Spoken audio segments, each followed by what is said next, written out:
el stâncă tare în furtuni.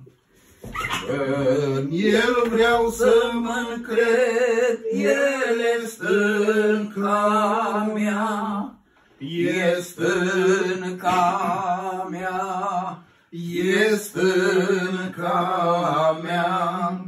În el vreau să mă încred, el e stânca mea, e stâncă tare în furtuni. Când cerul negri de nor, el stâncă tare în furtuni. Când griji se abate călător, el stâncă tare în furtuni.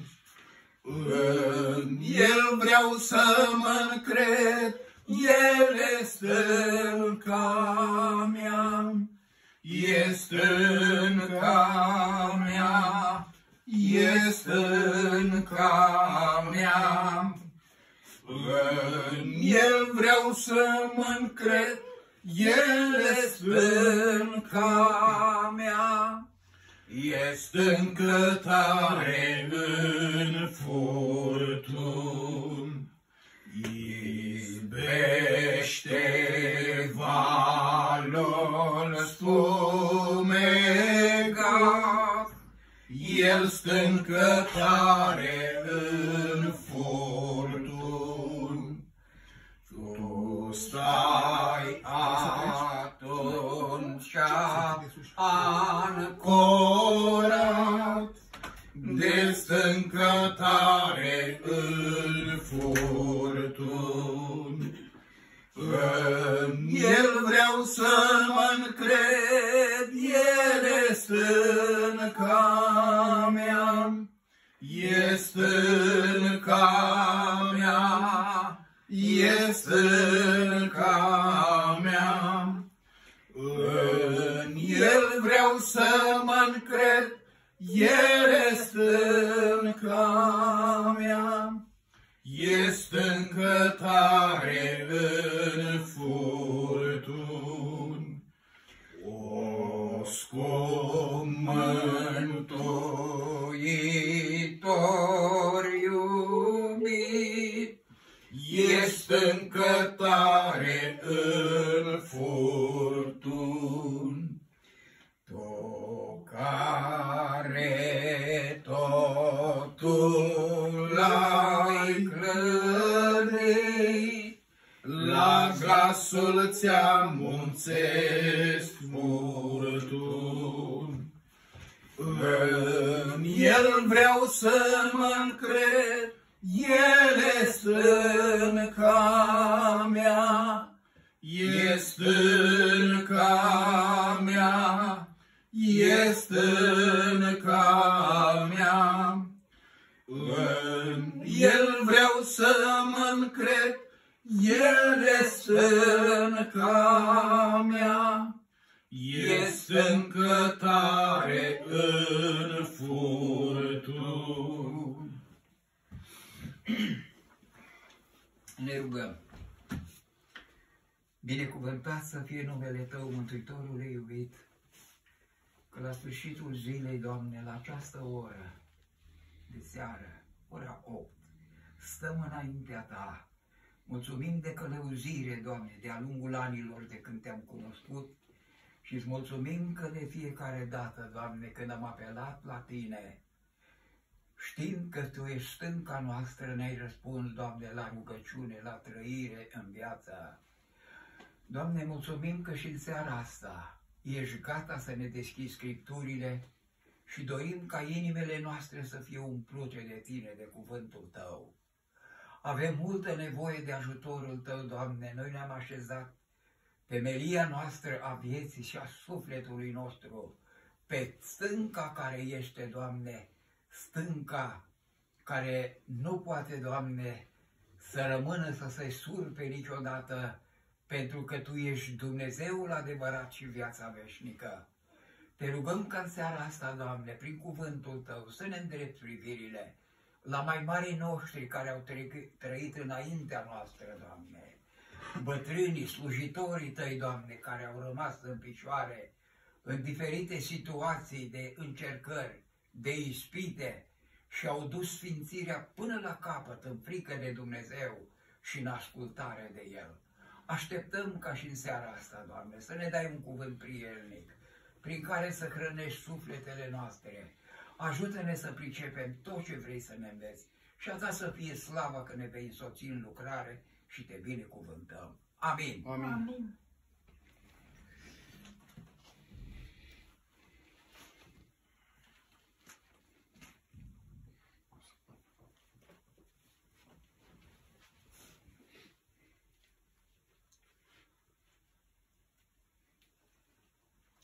Vom deschide Vechiul Testament, Cartea Exodul, capitolul 22.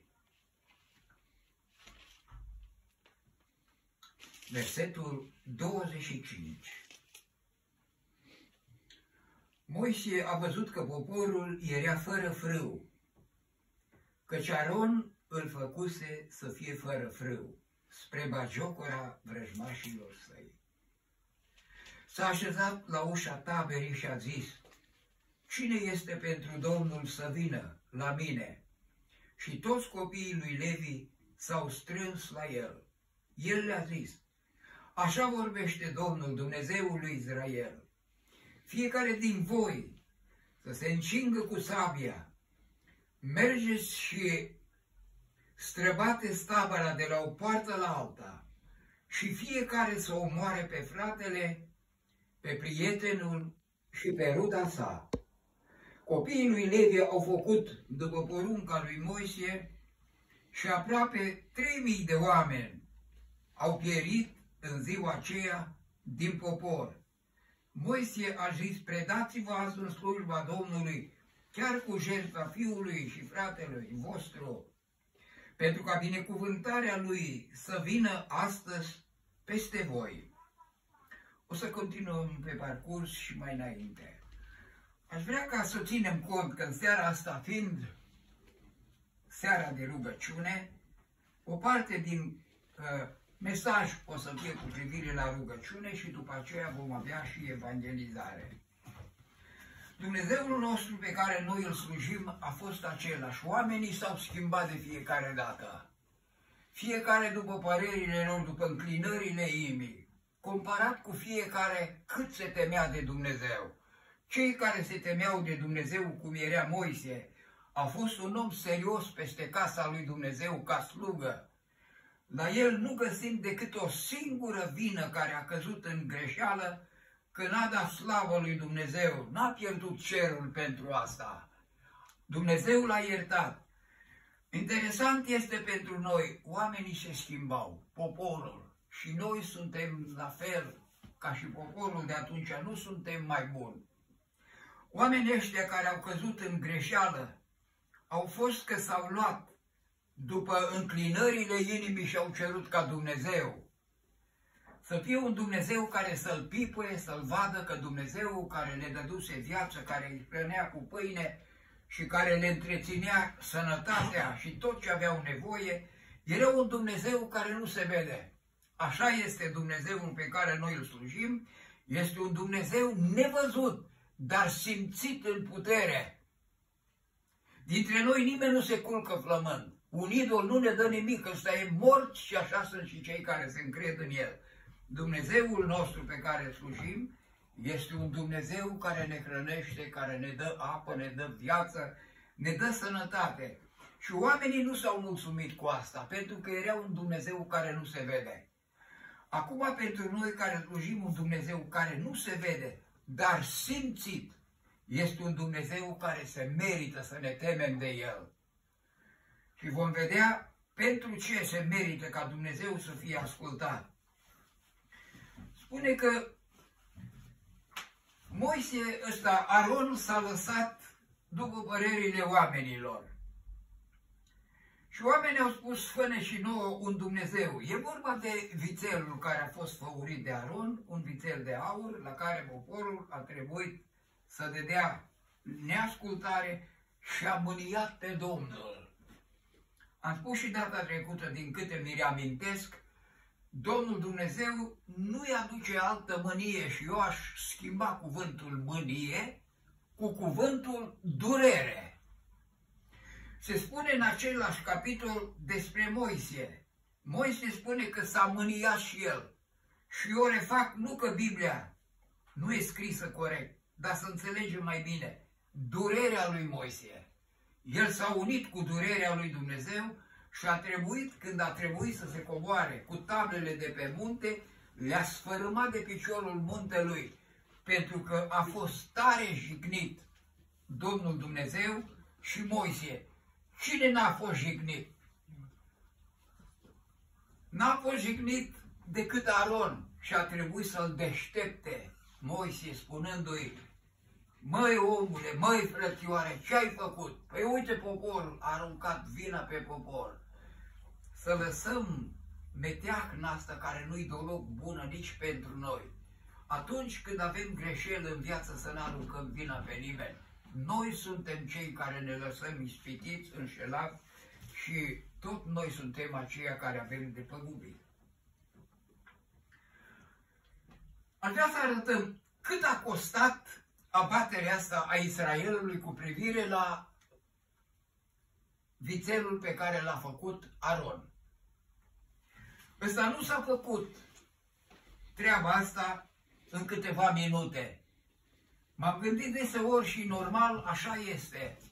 Vițelul ăsta care trebuia făcut, trebuia prima dată materialul să fie topit, trebuia să aibă un tipar, trebuia să fie o lucrare de durată multă. Zăbovirea lui Moise, care a fost de 40 de zile, a făcut ca să aibă timp să facă vițelul ăsta și l-au supărat pe Domnul Dumnezeu în așa manieră. Israelul se bucura, poate să nu mai fie Moise acum, nu mai avem nevoie. Uite, ăsta ne-a scos din țara Egiptului. Ce părere aveți despre oamenii ăștia? Și au pus toată încrederea unde? În fierul ăsta brut o fi strălucit el, o fi fost făcut el cu măestrie, așa zic, și totuși pentru că era un fier mort, apelau tot la mâncarea pe care le dădea Dumnezeu. Acum, după ce Domnul află răscoala asta, prăbușirea asta a Israelului și Moise, spune cuvântul că a trebuit să coste omorârea 3000 de oameni. Oamenii se întreabă, săracii astăzi, de ce mor oamenii? Pe acolo era o abatere pentru un idol. În lume câți idoli sunt? Câți oameni care îl înjură pe Dumnezeu? Câte crime, câte omoruri, câte divorțuri, câte neascultări ale copiilor pentru părinți. Copiii se ridică împotriva părinților. Lucruri care duc la nenorocire. Dumnezeu nu mai poate suporta și a trimis mânia lui și seceră într-o parte și alta. Sabia judecății lui Dumnezeu este cea care continuă și seceră, așa cum arată ultima carte a Bibliei, Apocalipsa. Spune că secerișul este copt. Secerișul copt însemnează două feluri. Persoane care slujesc pe Dumnezeu, pentru că au roade în viața și în sufletul lor. Și sunt oameni care sunt copți din pricina păcatului și ăștia merită, izolați de Dumnezeu, introduși în văgăuna morții, numită locuința morților. Asta se întâmplă sub cer. Și Domnul Dumnezeu, la abaterea asta gravă, auziți ce spune? Fiecare să-și omoare copilul, fratele, sora sau mama, părinții. Era o jale de neînchipuit, ceva care nu se putea. Și Dumnezeu, în dispoziția lui, când a dat dispoziție, a trebuit prima dată, auziți cine? Preoții trebuiau să facă primele crime, să-și omoare pe tata, să-și omoare copilul. Care dintre noi am fi făcut asta? Uite că Dumnezeu a întrebuințat și sabia acestei judecăți și spune că la numărul celor care a costat idolul ăsta, a costat 3.000 de suflete. Vă dați seama ce jale era acolo. Cât plâns era acolo. Și după ce s-a completat numărul 3.000 de suflete, spune Biblia, mânia lui Dumnezeu s-a potolit. Păcatul a fost plătit pe de o parte. Dar să ne uităm acum la ispășirea păcatului. Aici este ceea ce trebuie să fie și în viețile noastre ca credincioși. Spune, Moise a zis poporului, ați făcut un mare păcat. Am să mă sui acum la Domnul, poate că voi căpăta iertare pentru păcatul vostru. Observăm pe Moise care și-a pus obrazul și toată viața lui sufletească, viața lui care era pregătită și se pregătea mereu pentru cer, acum ajunge să spună înaintea lui Dumnezeu, Doamne, dacă nu ierți poporul, șterge-mă din cartea vieții. Un om care renunță la viața lui, de dragul poporului, era multă nevoie de răbdare. Și răbdarea asta trebuia să înceapă de la Domnul. Cum să aibă Domnul răbdare când în viața oamenilor era ca și astăzi păcatul? Spune Biblia că în fiecare zi oamenii beau nelegiuirea ca apa. Dumnezeu este Cel care simte durerea asta. Și acum Moise intervine și dorește ca numele lui să fie șters din cartea vieții. Știți ce însemnează asta? Renunță la cer, renunță la rai, renunță la dumnezeire, se face una cu poporul, Doamne, ori ne ierți pe toți, ori nu ierta niciunul și șterge-ne de pe planeta Pământ. E bun gândul ăsta. Dumnezeu a mai făcut asta odată. I-a părut rău, a făcut legământ, a încheiat act cu Noe și a spus, niciodată n-am să mai fac asta. Ăsta este Dumnezeul nostru care se ține de cuvânt. Unde-i necazul? Necazul este la noi, că noi nu ne ținem de cuvânt. Și Moise, când a ajuns la stadiul ăsta, ca să renunțe la viață, spune el ceva în continuare aici. Iartă-le acum păcatul.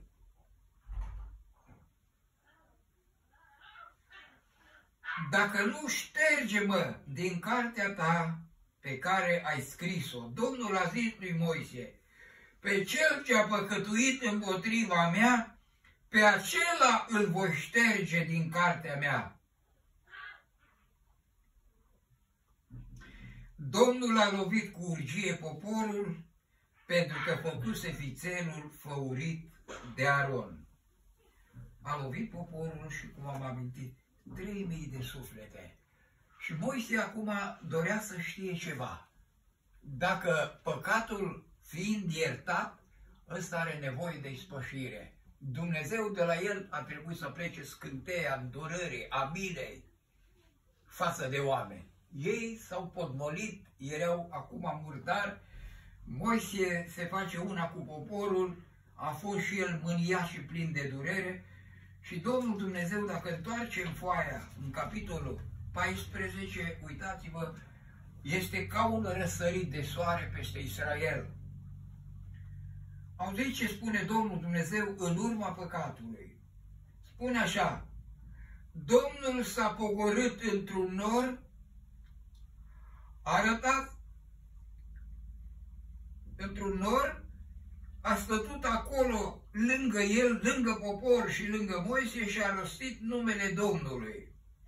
Și Domnul a trecut pe dinaintea lui și a strigat, Domnul Dumnezeu este un Dumnezeu plin de îndurare. Auziți de unde pleacă iertarea?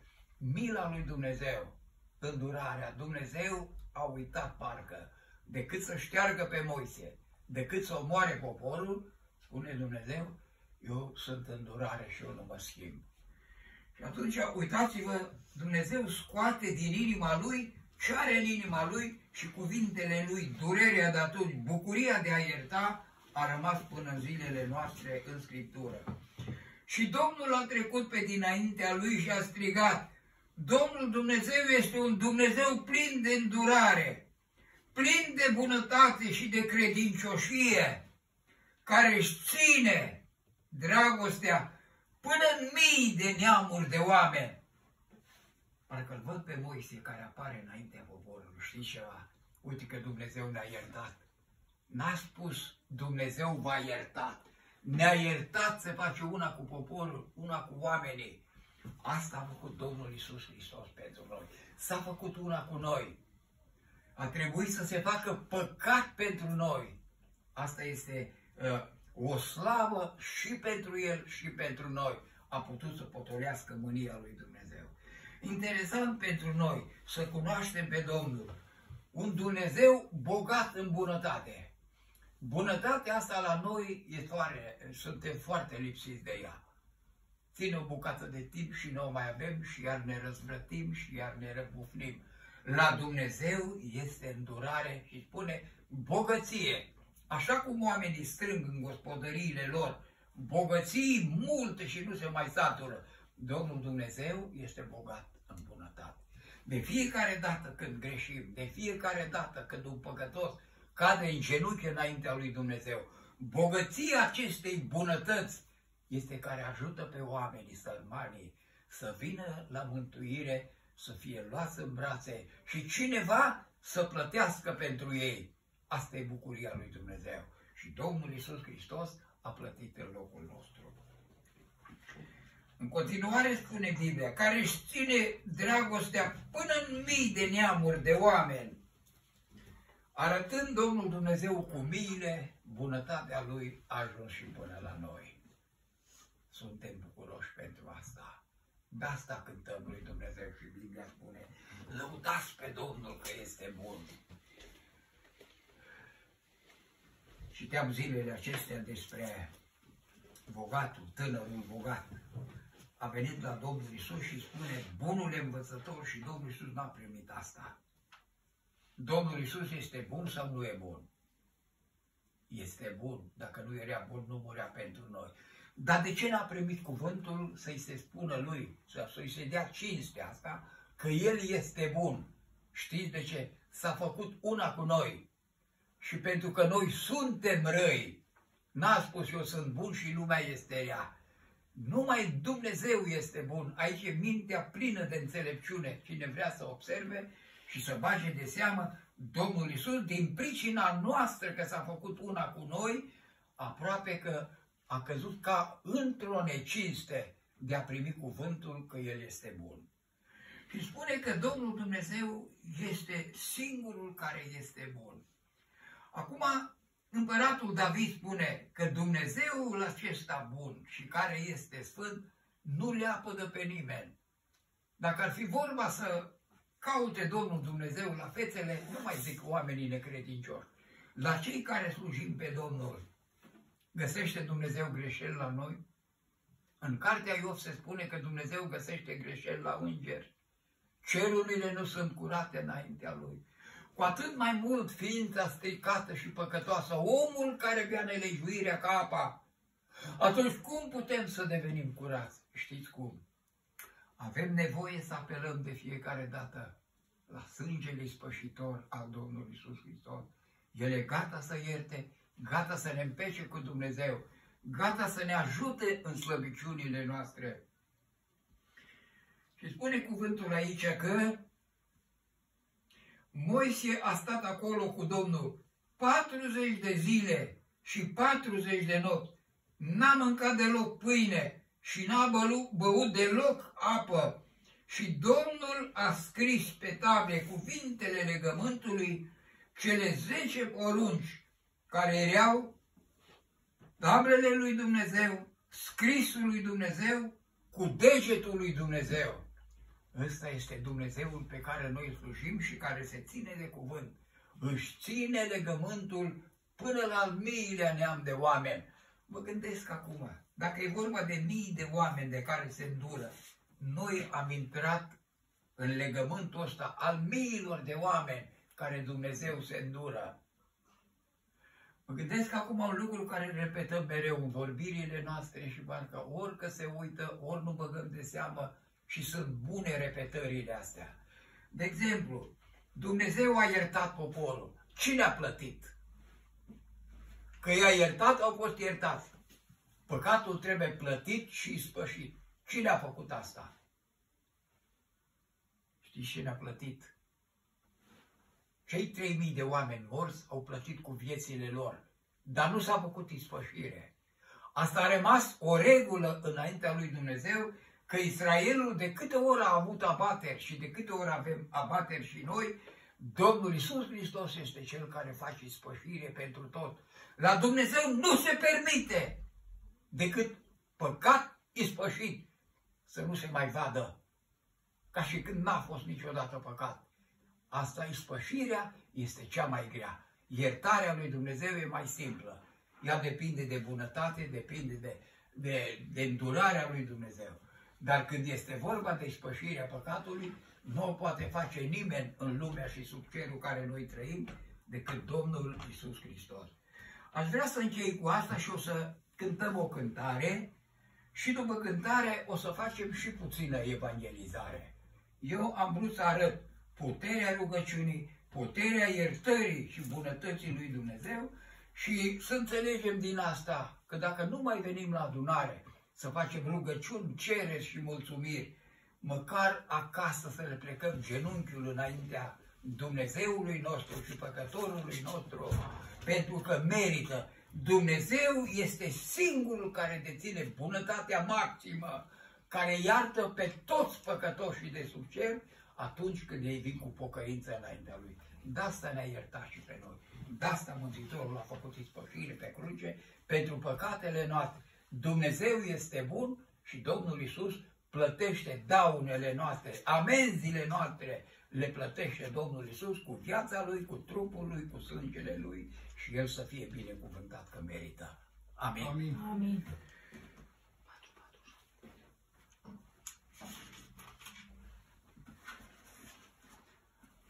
Ce cântăm? 447. Mulțumesc, mulțumesc.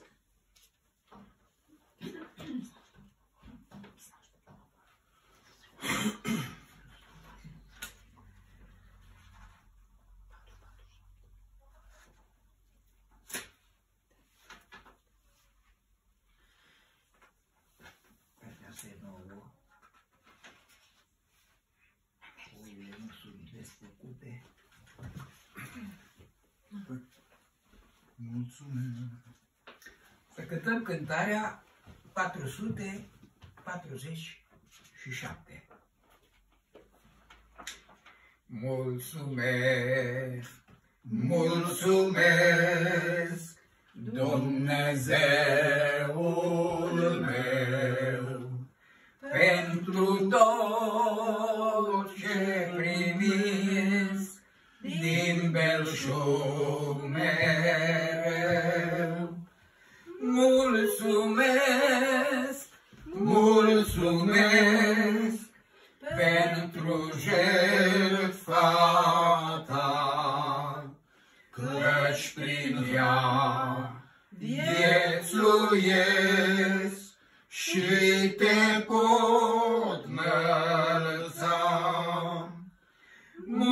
Mulțumesc, mulțumesc pentru jertfa ta, căci prin ea viețuiesc și te pot înălța. Mulțumesc, mulțumesc pentru al tău cuvânt, prin el pot să privesc viitorul sfânt. Mulțumesc, mulțumesc pentru întregul har, doar atâta trăiesc, cât mi-e scurt și far. Mulțumesc, mulțumesc pentru întregul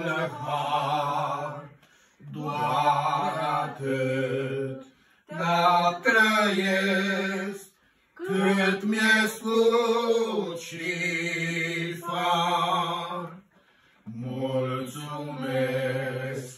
mulțumesc, pentru că ai deschis prin al tău Fiu ceresc noul paradis.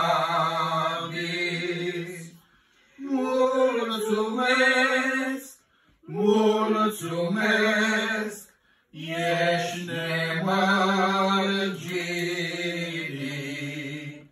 În ce dai te slăvesc, Tatăl meu iubit. Mulțumesc, mulțumesc, ești nemărginit. În ce dai te slăvesc, Tatăl meu iubit.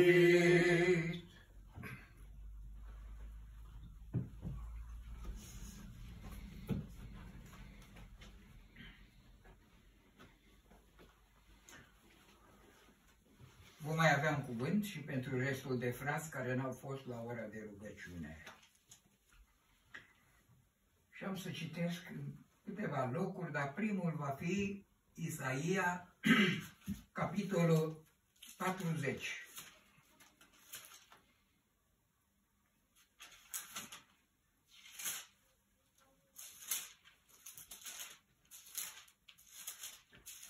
Capitolul 40, versetul 25.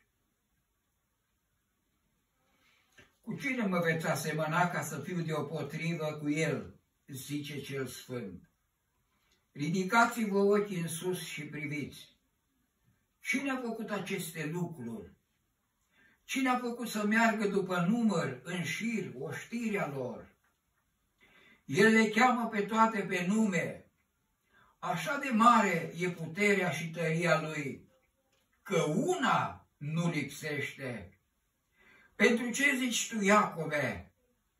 Pentru ce zici tu, Israele, soarta mea este ascunsă dinaintea Domnului și dreptul meu este trecut cu vederea înaintea Dumnezeului meu? Nu știi? N-ai auzit? Dumnezeul cel veșnic, Domnul a făcut marginile pământului, El nu obosește, nici nu ostenește, priceperea Lui nu poate fi pătrunsă. El dă tărie celui obosit și mărește puterea celui ce cade în leșin. Flăcăii obosesc și ostenesc, chiar tinerii se clatină, dar cei ce se încred în Domnul își înnoiesc puterea. Ei zboară ca vulturii, aleargă și nu obosesc, umblă și nu ostenesc. Al doilea loc, Cartea Evrei, capitolul 11, versetul 1. Și credința este o încredere neclintită în lucrurile nădăjduite, o puternică încredințare despre lucrurile care nu se văd, că prin aceasta cei din vechime au căpătat o bună mărturie. Versetul 12. De aceea, dintr-un singur om, și încă un om aproape mort, s-a născut o sămânță în mare număr ca stelele cerului, ca nisipul de pe malul mării, care nu se poate număra.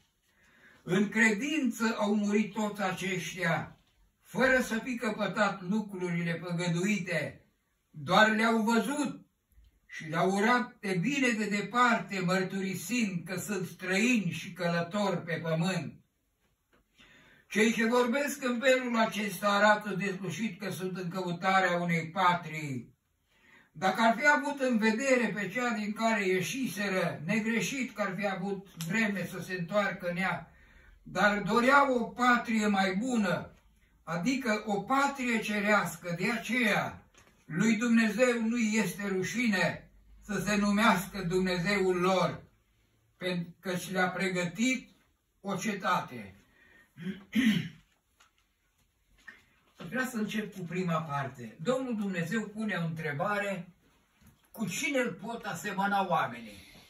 Oamenii au făcut și fac în continuare, cei care au bani de rezervă și n-au ce face cu ei, fac pe la porți, la drumuri, statui din astea, monumente din astea moarte, care n-au nici viață și nu poate să ajute pe nimeni, și dacă pământul e uscat și e seceră și toate plantele sunt stocate pentru că e lipsă de apă, asta fac oamenii. Cunosc niște vopsele și niște, noi nu criticăm pe nimeni, dar ăsta este adevărul. Cinstesc pe cineva care n-are viață și nu e de niciun folos.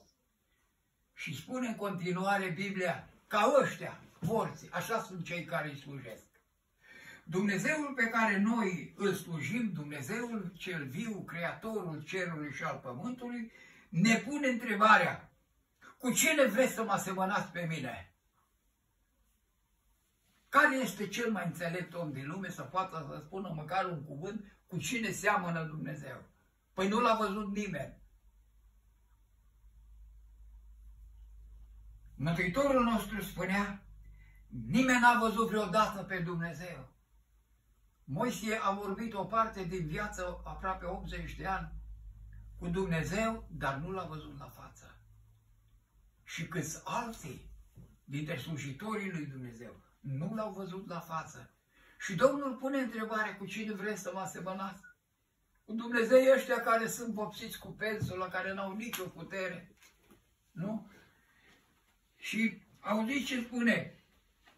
El este Dumnezeul care a făcut cerurile și pământul și a făcut pe om să meargă pe el.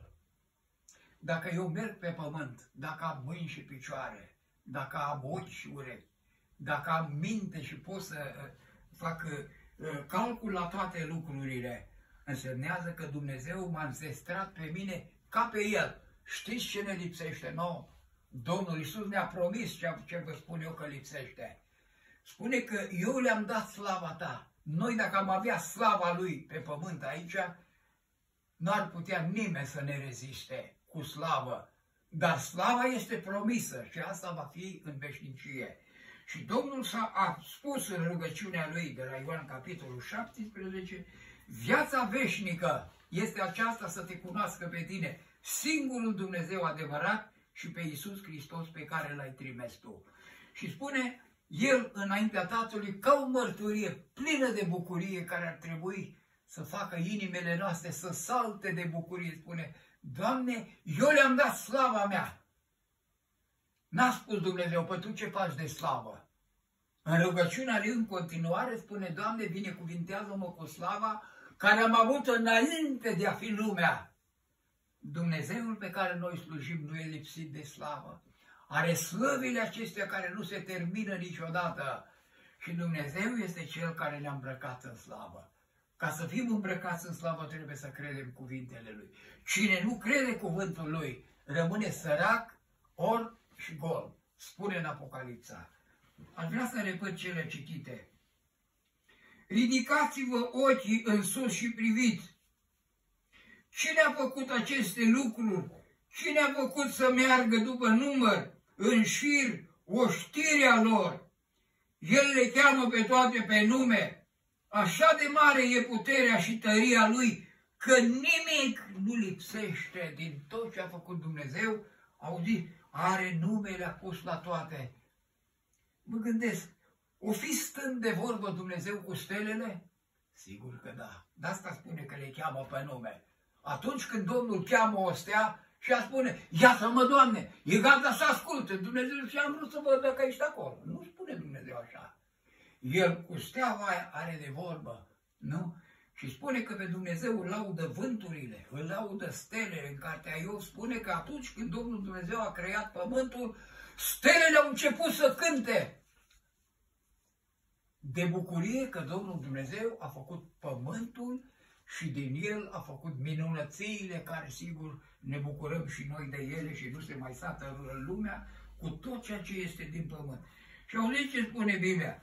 Spune că Dumnezeu le cheamă pe toate pe nume. Ne-o fi chemat și pe noi pe nume.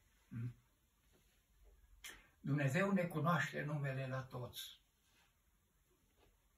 Dumnezeul pe care îl slujim noi este Dumnezeul unei turme, care fiecare oaie este chemată pe nume. Așa spune Domnul Iisus, capitolul 10, din Evanghelia după Ioan: eu îmi cunosc oile mele. Și El le pune nume la toate, le cheamă pe toate, sigur, pe nume. Oile sunt sfinții, sunt credincioși și mântuiți. Citim aici că Domnul pune întrebarea.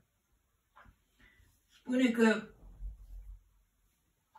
pentru ce zici tu, Iacove? Pentru ce zici tu, Georgeto? Pentru ce zici tu, Petrică, Timotee și toți care ascultă Biblia și toți frații și surorile? Pentru ce zici tu că dreptul tău este ascuns și nu știe nimeni de tine? Dumnezeu este Cel care ne poartă pe inima Lui. Domnul Iisus așa spune că își cunoaște toată turma pe nume.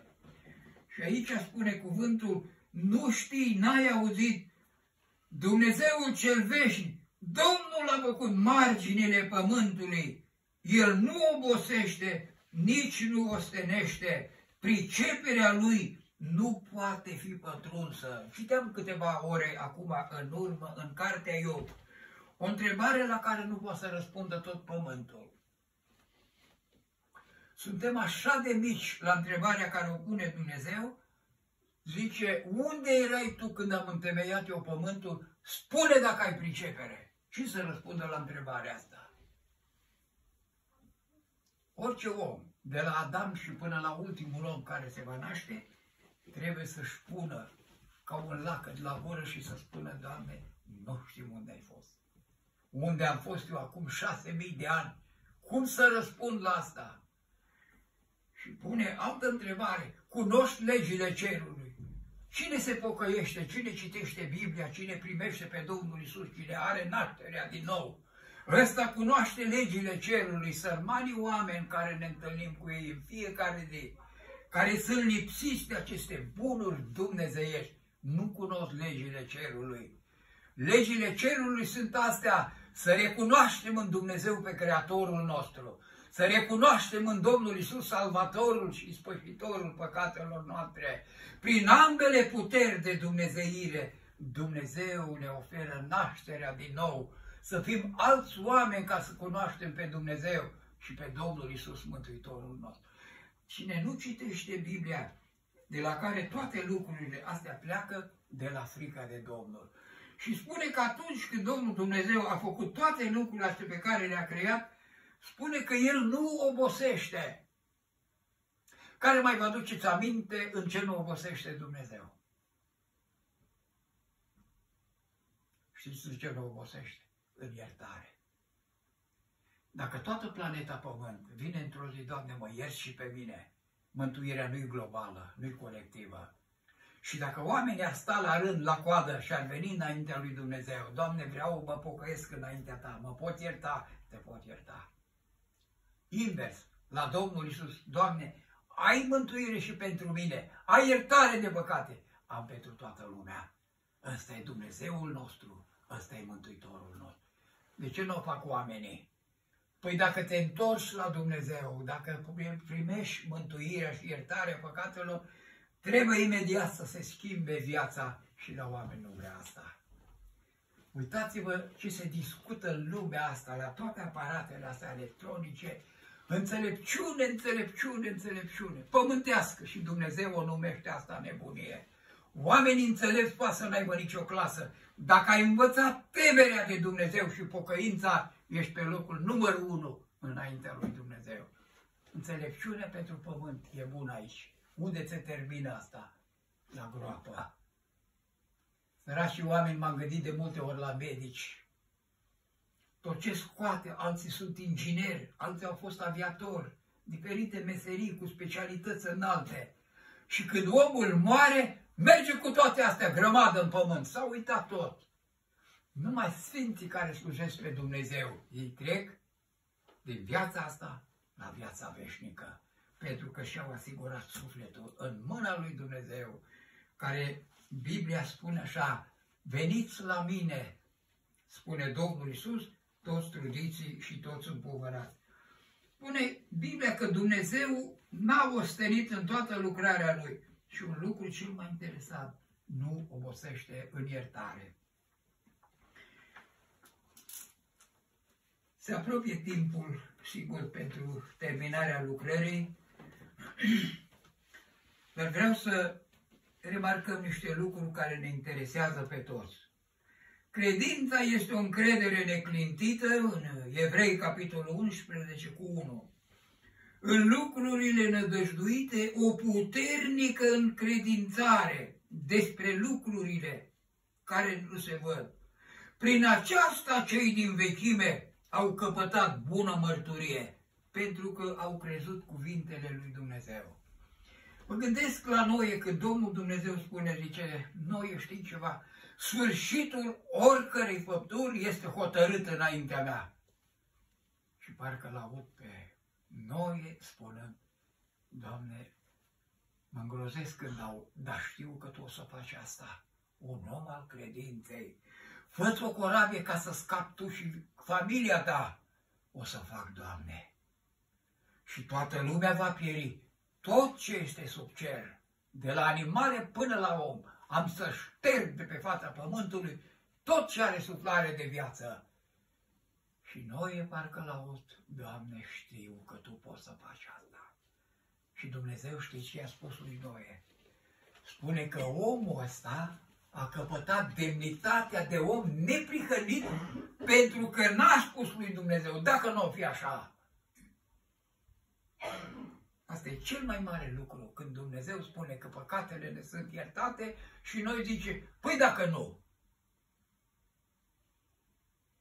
Să nu-L mai întristăm pe Domnul Dumnezeu și pe Domnul Iisus Hristos.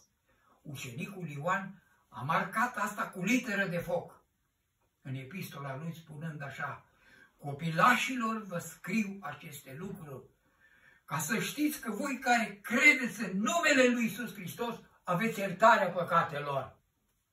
Asta e lege dumnezeiască care face parte din legile cerului, din legile îndurării lui Dumnezeu. Și astea sunt lucruri toate care nu se văd.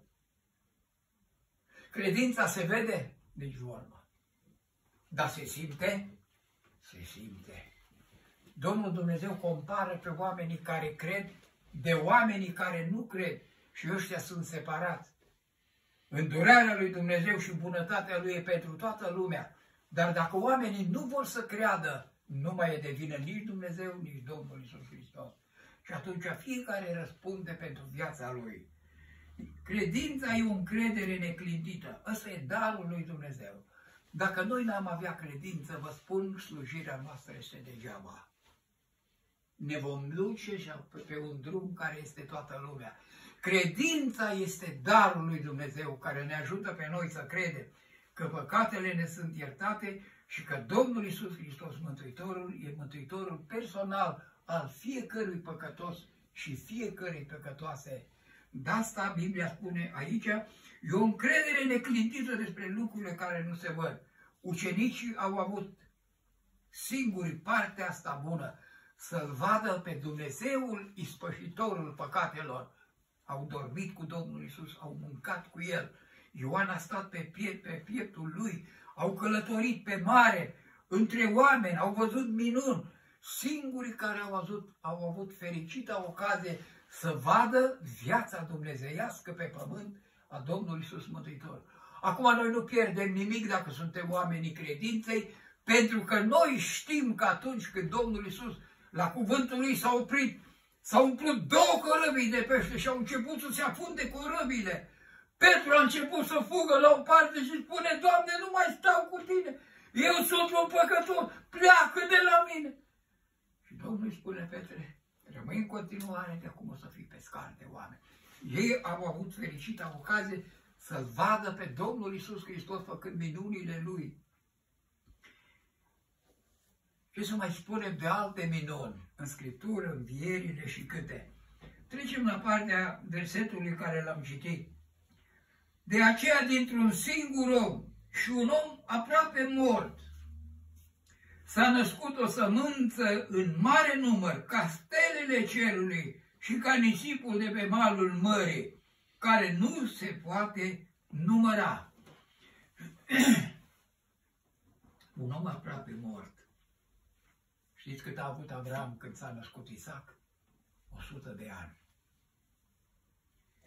Și Avram ăsta abia și mai ducea și el zilele de azi pe mâine, îmbătrânit de zile, și Dumnezeu spune că îi va face sămânța lui, care se va naște din el, din Sara, din trupul lui. O sămânță ca stelele cerului. La început, Sara s-a îndoit. Și Avram s-a îndoit până la urmă, în cele din urmă. Cine mai poate crede unui bărbat de 100 de ani să se nască un copil și să iasă sămânța asta? Și Dumnezeu îi spune, măi Avrame, este un lucru prea greu la Domnul. Niciun lucru nu este prea greu la Domnul. Și atunci Avram spune, acum cred, Doamne. Și Dumnezeu i-a socotit lucrul ăsta ca neprihănire. Și acum auziți ce spune, ca stelele cerului și ca nisipul de pe malul mării. Mă gândesc, o fi intra și noi în categoria asta, în nisipul ăsta, îmi găsesc și eu loc acolo. În mulțimea de stele care luminează ca strălucirea cerului. Așa, am și eu un loc acolo. Este. Noi suntem prin credință una cu Avram. El e tatăl nostru în ce privește credința, în ce privește slujirea noastră. N-avem decât un singur tată, pe Dumnezeu. Și spune că toată sămânța asta, tot ce e din Avram, ăștia sunt persoane care s-au născut prin credința în Domnul Iisus, îi vom vedea și noi acolo. Sunt cei care ne așteaptă.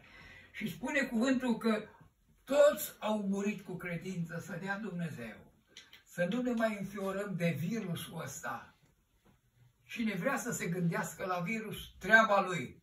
Ca oameni slujitori ai lui Dumnezeu, pentru noi asta nu există. Există un singur Dumnezeu care dă viață, un singur Dumnezeu care iartă pe păcători, un singur Dumnezeu care își va plini făgăduința că într-o zi neașteptată de noi se va auzi sunetul trâmbiței și toți care am așteptat, nu virusul, nu care ne-am speriat de astea, astea sunt zvonuri sădite în inimile oamenilor fricoși care n-au și nu cunosc pe Dumnezeu. Pentru noi, slujitorii lui Dumnezeu, aici este locul nostru. În sămânța asta, care este mai numeroasă decât nisipul mării, spune că toți aceștia au murit în credință. Să ne ajute Domnul să plecăm și noi în credință de pe pământul ăsta. Ne gândim la mai marii noștri, care au început adunarea noastră, bătrânii noștri, care călcăm pe urmele lor. Oamenii aceștia au avut o viață sfântă față de noi, față de sărăcia care era, față de vremurile de atunci, că era război, era prigoană. Bătrânii noștri au fost niște oameni de oțel, au dus viața lor de trăire cu Dumnezeu până la marginea sau până la terminarea drumului. Sigur, cu ei s-a întâmplat ce urmează versetul mai jos, cu bătrânii noștri. Spune așa, cei ce vorbesc în felul acesta arată deslușit că sunt în căutarea unei patrii. Dacă ar fi avut în vedere pe cea din care ieșiseră negreșit, aveau putere să rămână în ea. Dar doreau o patrie mai bună, o patrie cerească. De aceea lui Dumnezeu nu este rușine să se numească Dumnezeul lor, că le-a pregătit o cetate. Cum o fi cetatea asta? Noi încercăm de multe ori, dar nu putem să trecem peste cuvânt. Cetatea, spune Biblia, în ultima carte a Bibliei, spune că este de aur. Porțile sunt de mărgăritar. Dar nu compară cu lucrurile pe pământ, aurul și mărgăritare care sunt aici pe pământ. Lucrurile dumnezeiești, lucrurile cerești sunt diferite. care nu aparțin de mintea omului, de gândirea noastră, de închipuirea noastră. Acolo sunt lucruri, spune Sfântul Apostol Pavel, care nu se merită un cuvânt să se pronunțe de acolo, cum e cetatea, cum e organizată sau cum e, sigur, dichisire, toate lucrurile cere. Spune că oamenii ăștia care au murit în credință doreau o patrie mai bună.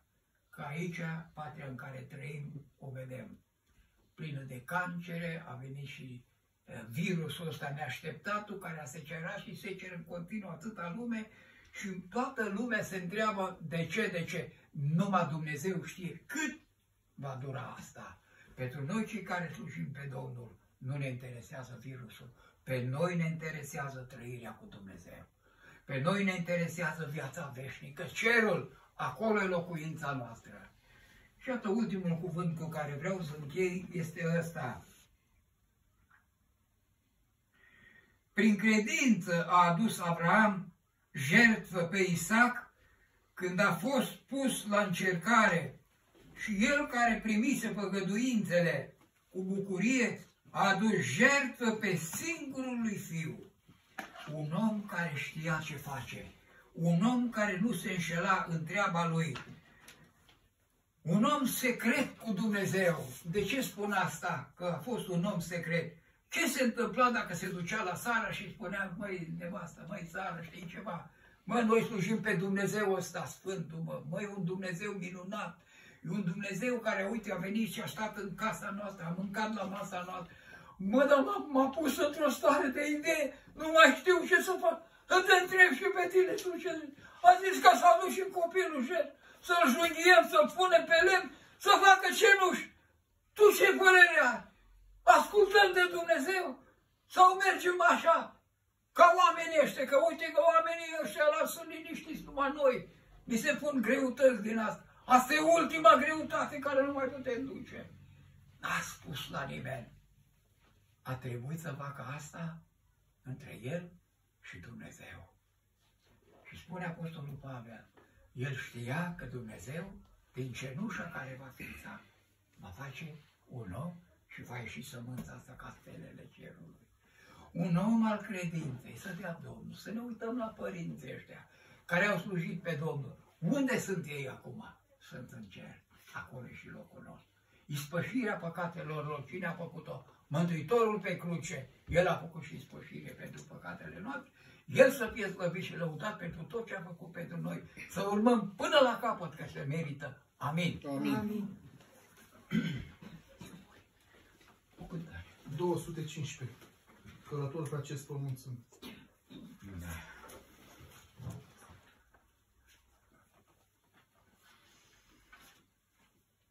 Călător pe acest pământ sunt, Dar spre cer înaintez, sus în patria cerească, voi păși curând, nevrăjmași fără de număr, sunt aici înconjurat. Treca prin întuneric, dar mă știu păzit, chiar de Domnul sunt păzit eu, El veghează asupra mea, viața mea e ocrotită,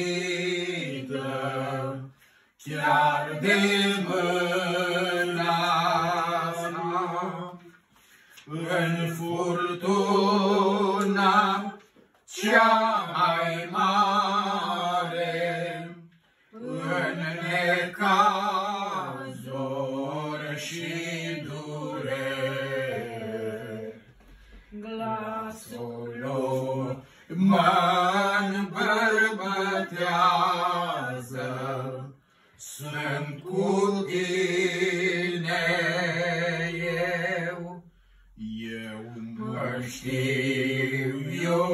iubit de Domnul, eu mă știu păzit de El. Este însuși El cu mine, o, ce mare har, deznădejde, griji și temeri, părăsiți viața mea. Domnul e a mea putere, El e partea mea.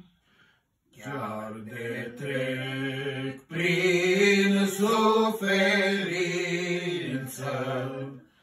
ea-n curând se va sfârși.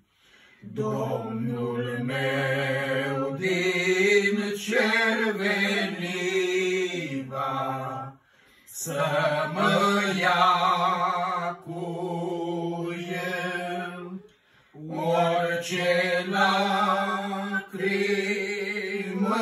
va șterge, El atunci din ochii mei.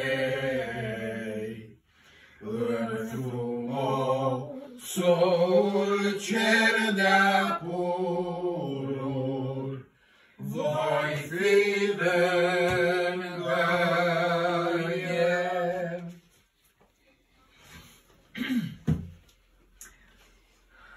Hai să mulțumim Domnului pentru cuvânt și pentru tot ce ne-a dat și seara asta.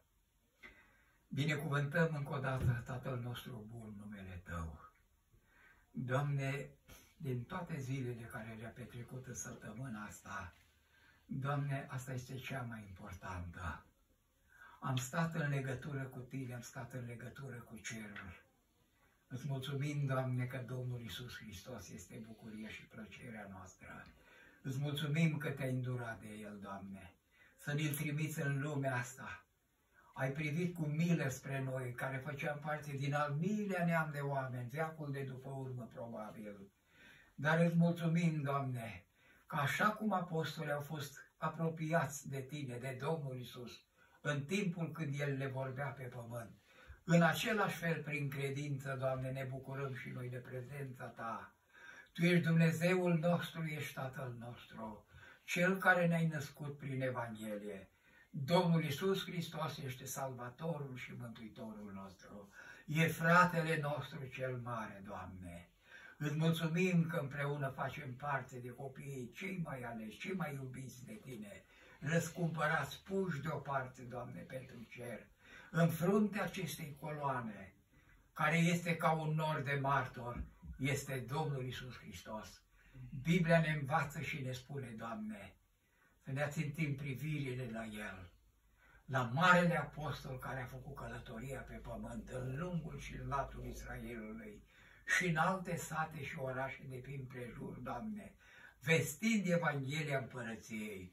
A avut un timp care ni l-ai lăsat, Doamne, pe pământ și a fost un timp care l-ai luat la cer, dar a lăsat în urma Lui, Doamne, ucenicii care au înțeles tot planul mântuirii și prin ei, ca părinți, Doamne, care ne cresc pe noi, și prin Evanghelia slăvită, călcăm pe urmele Mântuitorului nostru. Este drag de El, Doamne, pentru că El e viața și mântuirea noastră. Te rugăm, binecuvintează, Doamne, întreaga adunare, care în seara asta unii au ascultat, Doamne, Evanghelia. Ne-ai vorbit despre Avraam. Ne-ai vorbit, Doamne, că Tu ești neschimbat în bunătate și în îndurare. După ce ai creat toate lucrurile, ne-ai creat și pe noi. Ne-ai creat cu scopul, Doamne, să înfrumusețezi cerul cu noi. Dar ca să înfrumusețezi cerul cu noi, ai trebuit să ne faci și pe noi frumoși, spălați în sângele mielului, să fim pe măsura plinătății Lui. Pentru toate, Doamne, ne închinăm înaintea Ta. Te rugăm, rămâi în viețile noastre împreună cu Domnul Iisus Mântuitorul și Evanghelia să fie cea care să ne conducă și să ne păstorească până la întâlnirea cu tine, până în veșnicie, și îți mulțumim că vei fi cu noi. Amin. Amin. Amin.